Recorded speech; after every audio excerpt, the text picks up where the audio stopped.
Hello friends, Bhagwati PG college की online classes में आपका स्वागत है। आज हम बीएससी थर्ड ईयर के अंतर्गत जो हमारा पेपर सेकंड चल रहा था, उस पेपर सेकंड का नाम है ह्यूमन फिजियोलॉजी एंड इम्यूनोलॉजी, स्तनकारिकी एवं प्रतिरक्षा विज्ञान के नाम से जिसको जाना जाता है। इसके अंतर्गत हम जो स्टार्ट किया था या जो हमारा टॉपिक चल रहा था उसका नाम था ह्यूमन सर्कुलेटरी सिस्टम, मनुष्य के अंतर्गत परिवहन तंत्र। इसमें की हम पहली क्लास ले चुके थे और अब ये हमारी दूसरी क्लास है। पहली क्लास के अंतर्गत हमने चर्चा की थी कि जो परिवहन तंत्र होता है वो सजीवों में पाया जाने वाला एक ऐसा तंत्र होता है जो विभिन्न इसको तरल पदार्थों को एक स्थान से दूसरे स्थान तक क्या करता है, पहुंचाने का कार्य करता है। साथ ही ये क्या करता है, जो अवशिष्ट पदार्थ होते हैं उनको संग्रहण का कार्य करता है तथा उपयोगी पदार्थों का क्या करता है, परिवहन करने का कार्य करता है। फिर इसके बाद में हम जैसे ही हमने डाला था कि ह्यूमन सर्कुलेटरी सिस्टम, तो मनुष्य के अंतर्गत जो सर्कुलेटरी सिस्टम पाया जाता था वो बताया था हमने बंद प्रकार का होता है और ये निम्न भागों से मिलकर बना होता था। ये मैंने यहाँ लिख रखा है ह्यूमन सर्कुलेटरी सिस्टम। अपन ने ह्यूमन जो सर्कुलेटरी जो सिस्टम है उसको दो भागों के अंतर्गत बांटा था। एक तो हमने बांटा था लिम्फ सर्कुलेटरी सिस्टम और ये जो आपने बांटा था यहाँ था blood circulatory system, VCS blood circulatory system. अब यहाँ जो ब्लड सर्कुलेटरी सिस्टम है फिर उसको हमने डिवाइड किया था ब्लड के ब्लड वेसल्स में और हार्ट में। फिर हमने ब्लड को डिवाइड किया था प्लाज्मा में और ब्लड कार्पल्स के अंतर्गत। ब्लड कार्पल्स को हमने RBC, WBC और प्लेटलेट्स में काउंट किया था। WBC है तो फिर डिवाइड कर दिया था इसमें ग्रेनुलोसाइट में और एग्रेनुलोसाइट। इसमें एसिडोफिल्स है, इसमें बेसोफिल्स है और इसमें क्या है, न्यूट्रोफिल्स है। ये लिम्फ सिस्टम इसके अंतर्गत पाया है। इसमें लिम्फ होता है, लिम्फ वेसल होता है, लिम्फ नोड होता है और लिम्फोसाइट सेल होती है।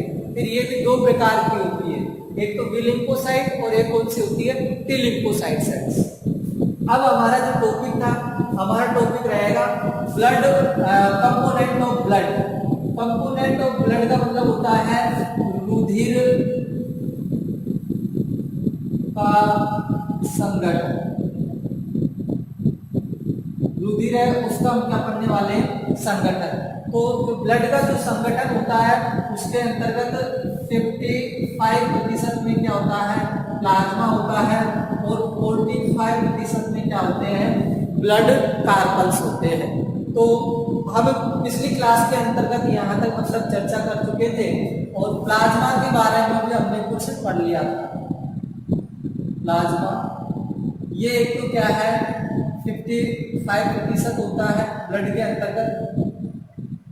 साथ ही इसके अंतर्गत हमने जो चर्चा की थी प्लाज्मा के अंतर्गत ये चर्चा कर चुके थे कि एक हल्के पीले रंग का होता है, ये कैसा होता है, हल्के पीले रंग का होता है। साथ ही इसके अंतर्गत जो जल की मात्रा होती है वो कितनी होती है, 90% होती है और 10% के अंतर्गत इसमें ऑर्गेनिक व इनऑर्गेनिक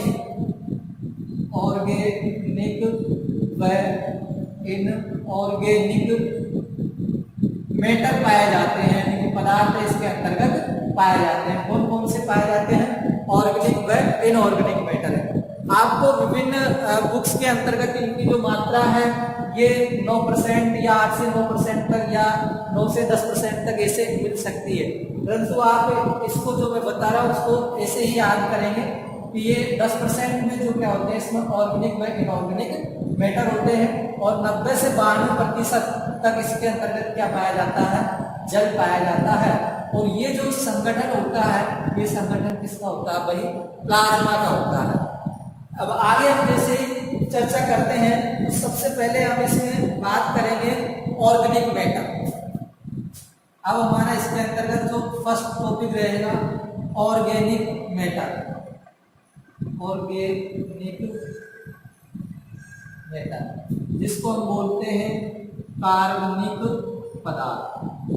प्लाज्मा के अंतर्गत जो ऑर्गेनिक व इनऑर्गेनिक मैटर है वो 10% पाया जाता है, लेकिन हम जैसे ही ऑर्गेनिक मैटर की बात करते हैं तो प्लाज्मा के अंतर्गत 9% क्या पाया जाता है, ऑर्गेनिक मैटर पाया जाता है। और जिसके अंतर्गत होते क्या है ऑर्गेनिक मैटर के अंतर्गत, जैसे मैं आपको बता देता हूँ, कार्बोहाइड्रेट,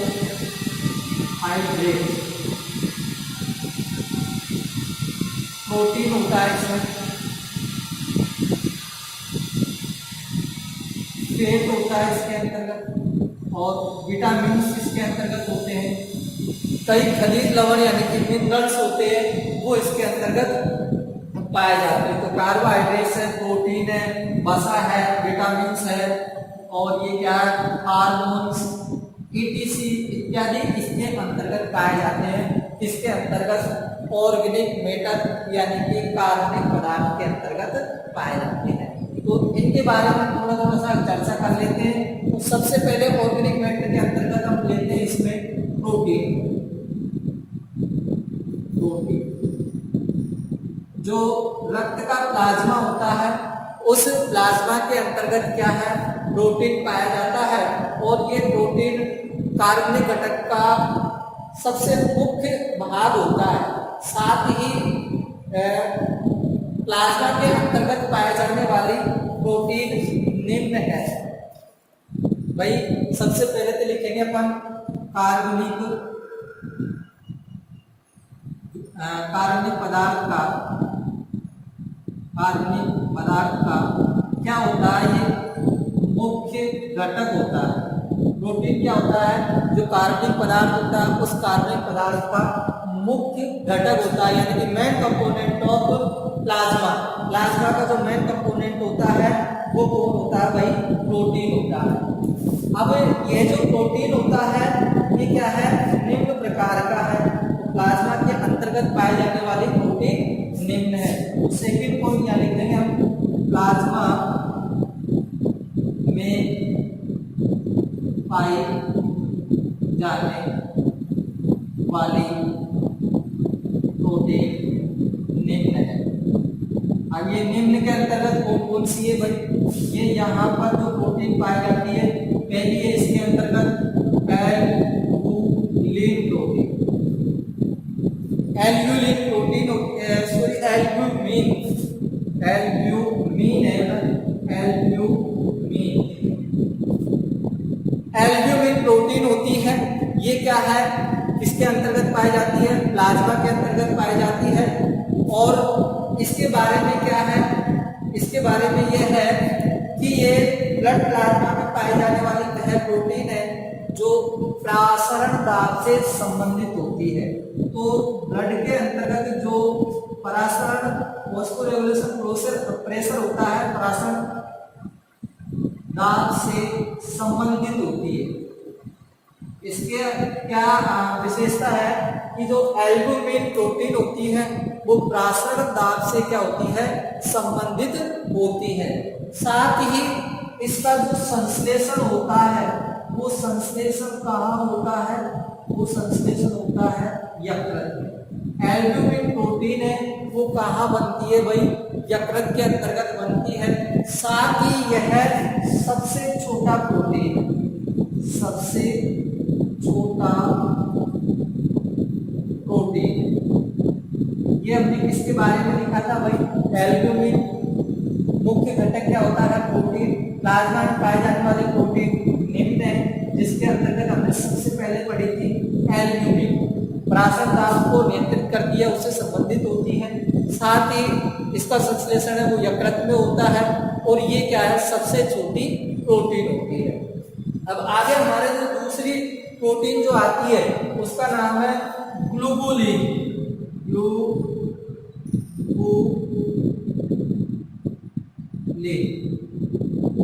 ग्लोबुलिन प्रोटीन होती है। ये जो ग्लोबुलिन प्रोटीन है इसका जो प्रतिशत मात्रा होता है वो 2 से 3% होती है, और ये पाई जाती है 4%। और टोटल कार्बनिक पदार्थ पाए जाते हैं। ग्लोबुलिन 2 से 3% तक ये पाई जाती है। साथ ही इसके अंतर्गत हम बात करते हैं तो इसमें यहाँ लिखेंगे, ये इधर को लिख देता हूं मैं, एल्ब्यूलिन और ग्लोबुलिन का जो अनुपात होता है वो अनुपात होता है 2:1।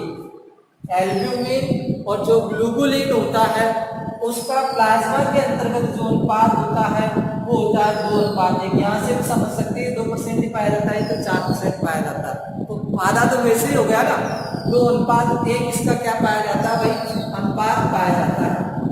साथ ही अगर हम बात करते हैं ग्लोबुलिन जो होता है इसका जो संश्लेषण होता है वो संश्लेषण एक तो होता है यकृत के अंतर्गत और एक होता है इसका लसीकांगों के अंतर्गत।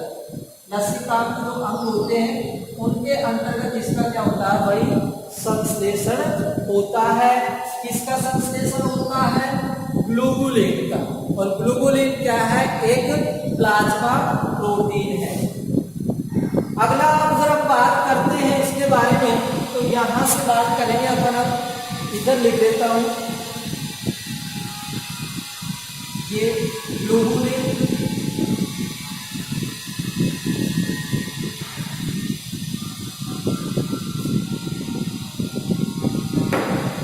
ग्लोबुलिन के बारे में हमने ये लिख दिया कि इसका संश्लेषण यकृत एवं लसीकांगों के द्वारा होता है। अन्य इसका जो हम कार्य लिखते हैं तो ये क्या है, शरीर के अंतर्गत शरीर में रसायनों का क्या करता है, परिवहन करता है। रसायनों का क्या करता है, परिवहन करता है। साथ ही जो जीवाणु एवं विषाणु के द्वारा, ये यहां लिख सकते हैं इसमें जीवाणु व विषाणु के द्वारा जो स्रावित विष पदार्थ होता है उस स्रावित विष पदार्थ को नष्ट करने का कार्य करती है। जीवाणु व विषाणु के द्वारा स्रावित विष पदार्थ को नष्ट करती है। और इसी कारण से इसको क्या कहा जाता है, एंटीबॉडी भी कहा जाता है। यानी कि इसे यह एंटीबॉडी निर्माण में सहायक होती है। ये लिख देंगे, यह है एंटीबॉडी निर्माण में सहायक होती है, इसलिए इसे सहायक होती है। इसलिए इसे जो नाम दिया गया है उस नाम का नाम है इम्यूनोग्लोबुलिन।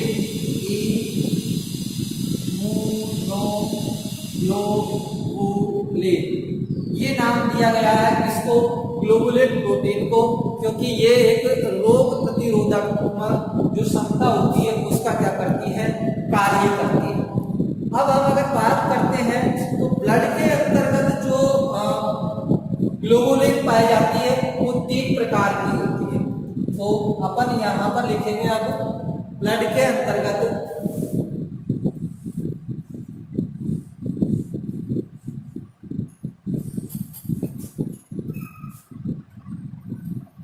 या लिख देते हैं, ब्लड में 3 प्रकार की ग्लोबुलिन प्रोटीन होती है। और वो 3 प्रकार की कौन सी है, एक तो अपने अल्फा ग्लोबुलिन, दूसरी है इसका बीटा ग्लोबुलिन और तीसरी है इसके अंतर्गत अपने ये तो अल्फा हो गई, ये बीटा, और ये कौन सी है, गामा ग्लोबुलिन। इसका जो संश्लेषण होता है, ये यहाँ लिखेंगे संश्लेषण, वो संश्लेषण होता है यकृत में। इसका जो संश्लेषण होता है वो भी कहाँ होता है, यकृत में। इसका जो संश्लेषण होता है वो होता है यकृत व लसीकांगों के अंतर्गत। है लसिकांगों के अंतर्गत। संश्लेषण लसिकांगों के अंतर्गत इसका क्या होता है, संश्लेषण होता है। इसके अंतर्गत केरोलोप्लाज्मिन, एग्जाम्पल क्या है इसमें, केरोलोप्लाज्मिन,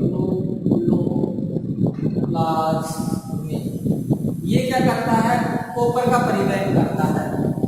और जो बीटा ग्लोबुलिन है इसके अंतर है ट्रांसफेरिन, एग्जाम्पल है इसके अंतर्गत ट्रांसफेरिन। और ये लोहे का क्या करता है, परिवहन करने का कार्य करता है। और जो लसिकांग है अल्फा ग्लोबुलिन है, इसके अंतर्गत क्या है, ये जो संश्लेषण है क्या नाम से, ये भी एक प्रतिरोधक क्षमता का कार्य करता है। तो एक बार दोबारा से देखेंगे, ग्लोबुलिन है शरीर के अंतर्गत जो ब्लड होता है, ब्लड का जो प्लाज्मा होता है, उस प्लाज्मा में 2 से 3% पाया जाता है। एल्बुमिन और ग्लोबुलिन का जो अनुपात होता है वो 2:1 होता है। इनका जो संश्लेषण होता है यकृत व लसिकांगों के अंतर्गत होता है। ग्लोबुलिन क्या करता है, रसायनों का परिवहन करता है, साथ ही जो शरीर के अंतर्गत प्रवेश किए हुए जीवाणु एवं विषाणु होते हैं उनके द्वारा जो स्रावित विष होता है उसको नष्ट करने का कार्य भी ग्लोबुलिन प्रोटीन करती है।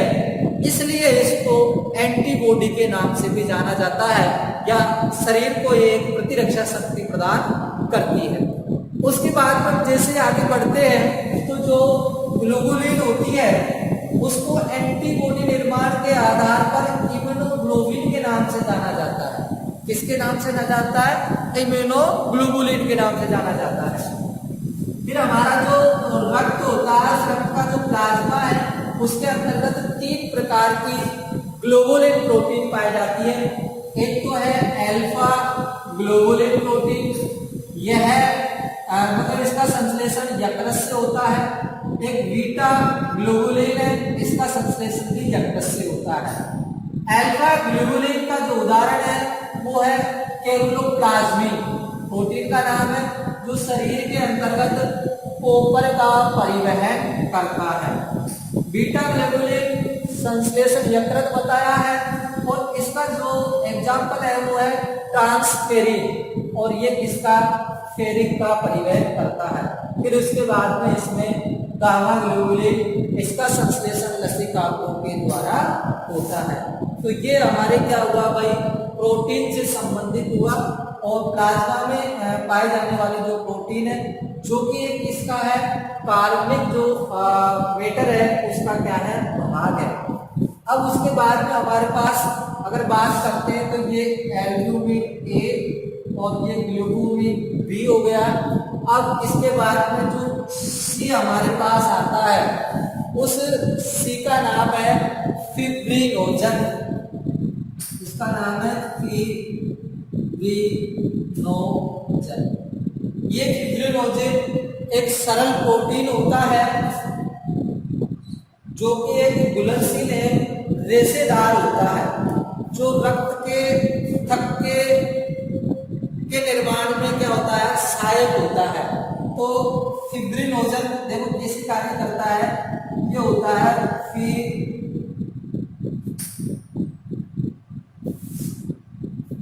देखो फिब्रिनोजन,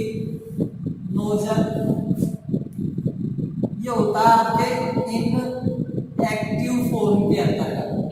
और एक एंजाइम है जिसका नाम है थ्रोम्बोकाइनेज,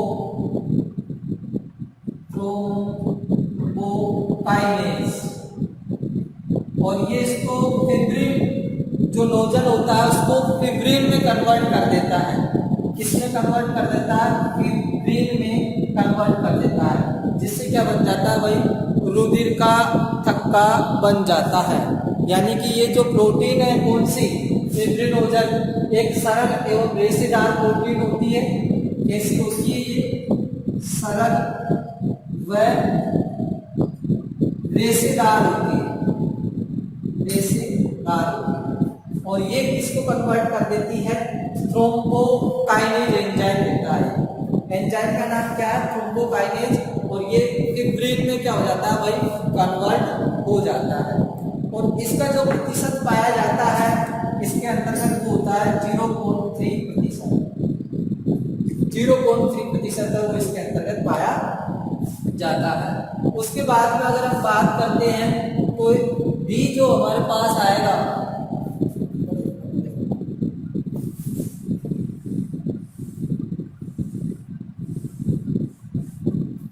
उसका नाम है प्रोथ्रोम्बिन। ए बी सी और ये डी है जिसका नाम है प्रोथ्रोम्बिन। प्रोथ्रोम्बिन प्रोटीन है, ये भी क्या है? 0.3% होता है कार्बनिक मैटर के अंतर्गत। और ये जो प्रोटीन होता है ये सबसे बड़ा प्लाज्मा प्रोटीन है और ये भी रक्त का थक्का बनाने में सहायक है। रक्त का थक्का बनाने में सहायक है। ये देखो किस प्रकार से बनाता है prothrombin.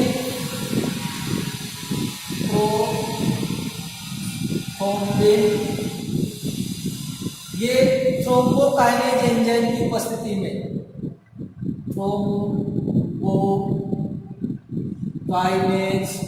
Enzyme plus calcium ion plus क्या होता है इसके अंतर्गत? Calcium ion.